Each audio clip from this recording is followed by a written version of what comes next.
Well, hi guys, this is your girl Diva Fashionista, and this is my first show review on my channel. And I have notes because your girl can ramble, and I really just don't want to go too far off topic. So, wrote some notes while I was watching the show so I wouldn't forget anything. And if this is your first time watching me, welcome. I'm gonna be reviewing or just giving my thoughts on the new series Growing Up Hip Hop in the ATL. So we've already seen this show because they already have one, I guess, the regular Growing Up Hip Hop. And I think the premise more of this one is more trying to give us faces that we readily know versus the other one where we know Romeo, we know Angela and Vanessa, we know them, but they more kind of want to say piggybacked, and you can correct me if I'm wrong, off of their parents' success. Whereas with this one, we have Bow Wow as the lead, and it's more about these children who are actually celebrities or stars in their own rights. Not to take anything away from Angela, Bow Wow, Vanessa. Sorry, Romeo or Vanessa, because they all are stars and they all had their success in the industry as well. But we start off with Bow Wow. And I'm so glad he said his name because I'm so sick and tired of seeing people say this man's name and they keep calling him Shad. I am not a Bow Wow fan. I never have, but my little sisters love him. So I know that his name is Shad. So if we get nothing from this show, Bow Wow, say your name a couple more times so they know your name is Shad, not Shad. Everybody's been talking about him with this whole Bow Wow challenge, and it's been Shad this, Shad that, Shad. I'm like, who? Oh, you mean Shad? Bow Wow, aka Mr. 106 in Park, whatever he want to go by now. But he's the lead of the show, and he's like the star. He's awesome, an executive producer. So go ahead, Bow, get your coin because people are saying out on the streets that you need it. No shade, I wish that man all the success. And he's talking about his ventures and all the things he's done, what we may know him from. And he talks about his daughter, who is definitely a motivation in his life to get his life together, I guess, or just to keep going, even though times and things may be hard in the industry.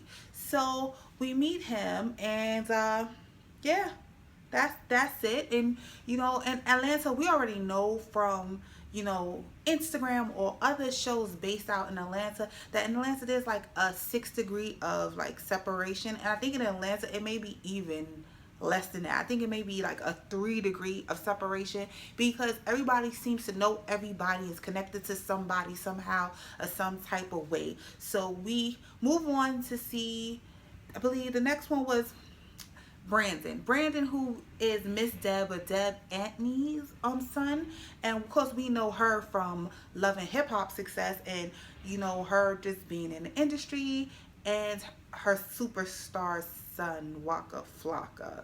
So we meet. I don't know if he's younger. I'm guessing he's younger. He appears to be younger than Waka. Younger brother Brandon and sister cousin friend. I don't remember how they two were connected. I didn't write it. But we meet Ayana. And she is hip hop royalty as well. She's daughter of DJ Hurricane from the Beastie Boys. Yeah, so she's a hip hop princess, and like the hip hop princess she is, we hear her talking about quitting the job, and she wants to be a fashion designer and whatever else. So their dynamic is pretty cool. We get to see them interact, and they're shopping or picking out an outfit for something. And yes, and we get to see Miss Deb. So Brandon is a vocal coach, so he has ties to the industry, and again, he's working. He has his own. He's a celebrity within his own right. Maybe not celebrity, but he's working within his own right. He's not trying to piggyback off of anybody's fame. He's letting you know he's one to reckon with. And we move on to another hip hop princess, Little Miss Reginae, who just graduated from high school. So congrats on that. Little Miss Reginae, we've seen her grow up. She's definitely grown up hip hop because we've seen her like in like her dad's videos when she was younger. most notably for me was seeing her on the cover of Vibe as a baby. So yeah, she's grown up hip hop with Miss Toya Wright as her mama, and she is a very beautiful mix of the two. And Miss Reginae is ready just to let you guys know that like she's here and she's a force to reckon with herself. She's been in a singing group before. We've seen her Super Sweet 16, and yeah, Miss Reginae is doing her own thing. So what really stood out for me was that she got Wayne, or they somehow or some way got Wayne to film, because Wayne is just like just total like just into himself. He just lives his own world. He does his own thing, whether it's skateboarding, rapping, sipping.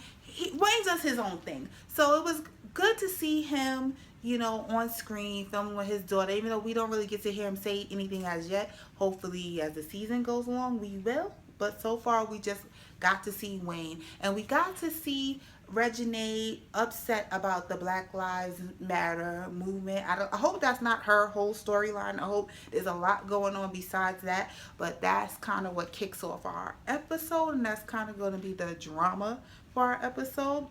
So we move along to Zanique, aka Neek Neek, as we know her from the Family Hustle. She was in the OMG Girls, and I believe in the beginning, Reginae was in the OMG Girls as well. I don't know if she cameoed. I didn't really follow that. That's not really my thing. But now we know from Family Hustle that Zanique is pursuing a solo career. So it's going to be hard for her, as well as some of these other youngsters to kind of move out of their family's shadow, because her family is in war in particular. They're such superstars. The mama Tiny, who is her momager, and T.I. just being just the hip hop impresario. He has his own thing going on, and it's just seeing her just try to carve out her own way and her own success in this industry. She is taking voice lessons from none other than Brandon. So there you go, see the 3 degrees of separation. Getting into tonight's episode, not so much an introduction.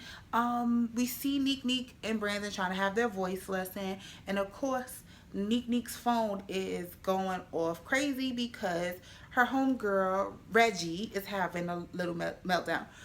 Yeah, I'm lazy and I'm black. I'm sorry. We tend to call people by nicknames. So if I hope it's not bothering you that I just cut their names down. Brandon's gonna be B in about 5 minutes. I promise you that. So we have Neek Neek getting her voice lesson, and of course Reginae is just, oh my gosh. She sees all the drama on Twitter and Insta and everywhere else about her father and this Black Lives Matter situation. He basically, short synopsis, if you happen to miss it, Wayne was given an interview, and the person who interviewed him were asking him questions. He was clearly annoyed in the interview. I don't know if she annoyed him or if he just was annoyed, didn't want to do the interview, whatever.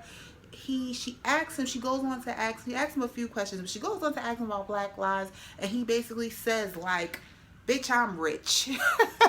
That ain't got nothing to do with me. Pretty much, in a nutshell. I'm summarizing, I really am. So pretty much in a nutshell, and it was just this. Like, I think he goes on to say all lives matter, which, there was an instant backlash on the internet, and people pretty much let him have it. And as his daughter, Reginae felt like she needed to hop in there and defend her dad, but he's a grown-ass man, at 34-ish. I believe he had her at 16, so yeah, grown-ass man. I'm pretty sure y'all kind of grew up together, but he's a grown-ass man. He doesn't need you to come in and defend him, but she felt the need to do so. And during Zanique's music lesson, she had to just comfort her friend, and it goes on to leave tension between herself and Brandon, because now Brandon is like, you're not taking this serious. He gives her a read, and then the lesson is over. So fast forward, we get to see Bow Wow in his setting with Jermaine and Jermaine's daughter Shania. So I don't know if Shania is going to be a character, like a main character on the show, or we just meeting her, but we get to see Shania, and he says, he pretty much knew her since, diapers. And you get to see Jermaine Dupri giving his advice, and Brat giving her advice. Basically, Bow Wow just dropped a mixtape with Soulja Boy, and there's gonna be a release party, and he wants to bring Shania, and Jermaine is against that, but we get to see that Shania goes eventually. And you see Brat and Jermaine giving Bow Wow advice because Bow Wow now wants to put out a solo album. He hasn't done one in, I think he said, 6 years. He wants to put out a solo album, a more grown-up Bow. You know, no more little Bow. You're just gonna have to respect his gangster and call him Bow Wow. And we get to see the grown Bow Wow, and he wants to put in about his fatherhood and where he is basically now. And they're saying in order to do that, because of course Jermaine Dupri is gonna produce it, of course. You know, he wants to be bi-coastal because his child is out in LA. But they're telling him how they don't think that's wise, that he should come to the A and record there. So Bow, I have to stop right there and give my advice, Bow Wow. If you want us to take you more seriously, you want us to just show a more grown-up Bow Wow, it's kind of hard to do so if you're still kind of going to your mentors, and we see you still getting mentored. We still going to see you as little. But I do like having the fact that he has someone he can talk to, and you know, these are successful people within their own right. So yes, we still get a little talking to from Jermaine and sister the Brat. So we're gonna just fast forward because there was a little other stuff in between, and yeah, there was trivial. We get to the big night of the listening party, and this is a listening party, a mixtape, as I said, for Bow and Soulja Boy. But guess who's not there? Soulja. So I don't know if VH1 ain't cleared that appearance, or I don't know if he's somewhere and he just couldn't make it, but he wasn't there. He's not there. And we get most of the cast. Most of the cast does show up to the party, except for little girl Reginae. Now, I see, like I said, I wrote notes, but I don't think I need them. I got this. Let me put this down. So we go on to the listening party, and everyone makes it except for Reggie. Reggie is not there. We see Reggie on a date, well, a mommy-daughter date with, what's this girl's name? Toya.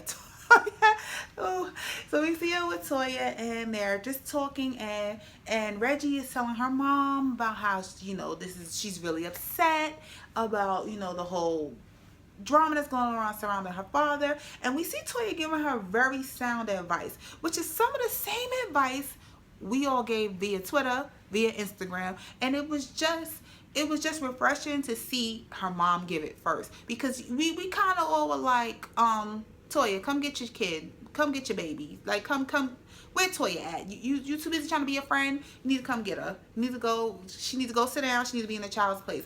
So it was good to see Toya giving some of the same advice that we gave via the internet. So meanwhile, the party is going on, and everyone's there, and everyone's having a good time. You see the tension of Brandon. He's posted up at the bar with Ayana, and then here comes Neek. Neek comes in. She you know, does her round. She says hello, and you know, she does really still want to work with Brandon. She doesn't want the tension, so she faces like a big girl. So shout out to you, Neek. She goes and she faces it, and she goes up to Brandon, and he kind of just a little shady. He's just like, you want to drink, girl? Like, we're not really going to touch on this right now, but it's good that, you know, they're in a good place right then and there. So we go on over back to Toya and Reggie, and they're talking, and she's basically telling her now, because now Reggie's mad because, as we all know, T.I. decided to reach out via the internet and make a statement, and as eloquent as, you know, T.I. can be, and he basically just tried to bring Wayne back down to earth. And it doesn't sit well with Neek because she did clap back. She clapped back, I think it was on a shade room or boiler alert. It was one of those. She clapped back, and it was very much what Toya said, like, stay out of it. If you need something to say, go over there. And basically Reggie doesn't feel like she needs to go have a personal conversation, because like she said, did you forget his number? Which is basically what she said in her clap back. It's like, did you forget his number, or could you not have said this to him during your own time or over the phone. You didn't have to do this publicly via the internet. So she didn't feel like, as her mom said, maybe we could go over there and we could say whatever we need to say there. She didn't feel she needed to. He didn't do it, so why should she? But it was very much, listen girl, I'm going to keep it 100. What Wayne said was kind of, is very insensitive, and it was kind of ignorant. So she's defending a statement that or just defending feeling that she needed to defend her dad, but it was very much, girl, stay in a child's place. Everybody was like, come on, go get your kid, have a seat, have several. That's how it came across to everyone. So yeah, that ended that drama. We're ending that episode with them, with their drama, and then we go back to the club and we see these blurred guys, because I guess they're, you know, they I'm sure they didn't sign a release, so their faces are blurred, and we see them entering the club, and it's very, you know, very slow, very dramatic, very hyped. And we start hearing everyone talking about who's these guys, are here for no good, they have hoodies. Apparently Bow Wow knows them from back when he was living in the ATL, and he doesn't live there anymore because it was a threat to his life, and he just wanted to live a different life. He wants to live for his daughter, and as he says, he needs to just make it home. So he has to call up the goons. Gets Brat to come on. Brat, come over, these guys are here. And Brat is like, of course I'm going to follow whatever you're doing. If you're leaving, that's what you're saying. That's what we're going to do. And we see a bunch of miscellaneous people, and everybody got the things on them. They got the hammers. Dude even named what brand of gun he had. So we leave off on this high note of this drama, this very just dramatic. We don't know what's going to happen in the club. Obviously he makes it out of there. No one gets shot up because we have a full season to go of this show. So please let me know if you watch this show, if you plan on watching this show. How did I do for my first show review? I hope I did good. Can't see how long. Oh, this is kind of long, so I'm going to wrap it up. But as always, please comment, rate, and subscribe. And if I don't catch you, you can catch me in the next one. Later, guys.